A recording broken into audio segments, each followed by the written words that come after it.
My name is Zarwa, and to do well in my history exams, I traveled to a historic site to do a bit of research. Among the artifacts I saw, what marveled me the most was the picture of history's most beautiful South African with the biggest buttocks ever seen. I marveled looking at the picture, but what caught my attention was that on the face of the woman in the picture, she was very sad, in pain, agony, and in disgust. I decided to ask one of the historians around to tell me about the story of such a sad woman, and this is what he said. They called her many things. The Europeans called her Venus Hottentot, a name that twisted her dignity into a sideshow mockery. The scientists called her a specimen, a body to be studied, dissected, compared. The crowds called her exotic, their eyes drinking her curves, their mouths whispering filth behind grins. But before all of that, she had a name, Sarah BAARTMAN, born with a soul, raised with laughter, buried with sorrow. This is not just her story. It is the cry of every woman torn between worlds, between beauty and brutality. This is pain, sorrow, fear, regret, guilt, and abomination.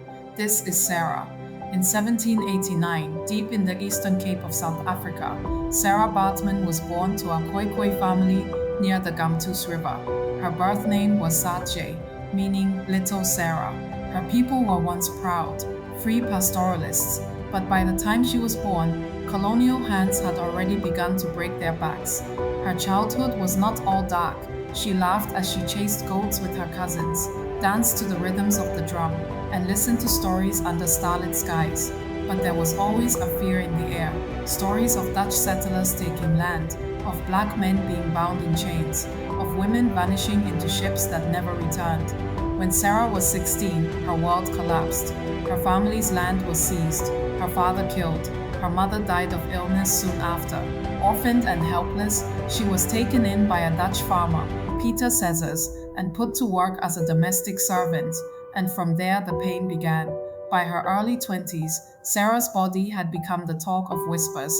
She had a figure considered unusual by European standards: wide hips, full thighs, and prominent buttocks, a condition today known as steatopygia. To her people, it was natural, sacred even. To the colonizers, it was spectacle. When William Dunlop, a British doctor and showman, visited the Cape, he saw her body and saw money. He approached Cesars with a deal: bring Sarah to Europe to exhibit her body in the freak shows of London and Paris. He promised Sarah fame, riches, and freedom. She was told she'd dance, sing her songs, and return home wealthy. She signed the contract. She did not know she was selling her soul. In 1810, Sarah arrived in London. The cold bit her bones, and the language clawed her ears. She was a stranger in every way. Her accent mocked, her skin prodded, her dignity stripped. She was dressed in beads and feathers, put barefoot on a stage, and told to pose like an animal. Crowds came daily. Men pointed. Women gasped. Children laughed. She was not allowed to speak. Her name was erased. She became the Hottentot Venus. They made her wear tight, sheer clothing to accentuate her figure. She danced under orders, her eyes burning with humiliation. Some nights, drunk men would offer extra money to touch her, and every night, Sarah wept. London's African abolitionist community, led by people like Zachary Macaulay, heard of Sarah's treatment. Outraged, they filed a complaint in court. They believed Sarah was being held as a slave, displayed against her will. Sarah was brought to court. She stood in a room full of white men debating whether she was a human being or property. To the court's surprise, she claimed she was not enslaved. Some believed she was coerced to speak this way. Others said she feared what would happen if she told the truth. The court ruled that since she had consented, she was free. But freedom is a lie when survival is the only choice. In 1814, Sarah was taken to Paris, where things grew even worse. There were no more court cases, no more protests. In France, she was exhibited not only to the public, but also to scientists. Men like Georges Cuvier, a prominent anatomist, viewed her as less than human. He brought her into laboratories, had her measured, examined, poked, and prodded like an object. She was forced to undress while surrounded by men in white coats taking notes. To them, she was not Sarah. She was specimen number 41, female Hottentot. Cuvier later wrote she had the organs of an ape, and the passions of a savage. Those words were printed in books. Those books were read for generations, and her soul screamed in silence. Sarah's time in Paris broke her spirit. She had begun drinking heavily, her body aching, her heart numb. She was no longer exhibited every day. The novelty had worn off. She was used, then discarded. She started working in a brothel. Rumors say whether by force or survival, no one truly knows. She was only 26 when she died in 1815. No ceremony, no coffin of honor, no family to bury her. She died nameless, alone in a land that never saw her as human. But her story didn't end in death.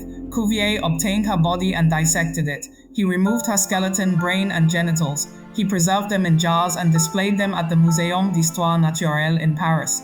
Her body was shown for over a century, drawing curious onlookers who gawped at the savage woman. It wasn't until 1974 that her remains were removed from public display, but they were still in storage, boxed and catalogued like artifacts. Sarah's soul had still not rested.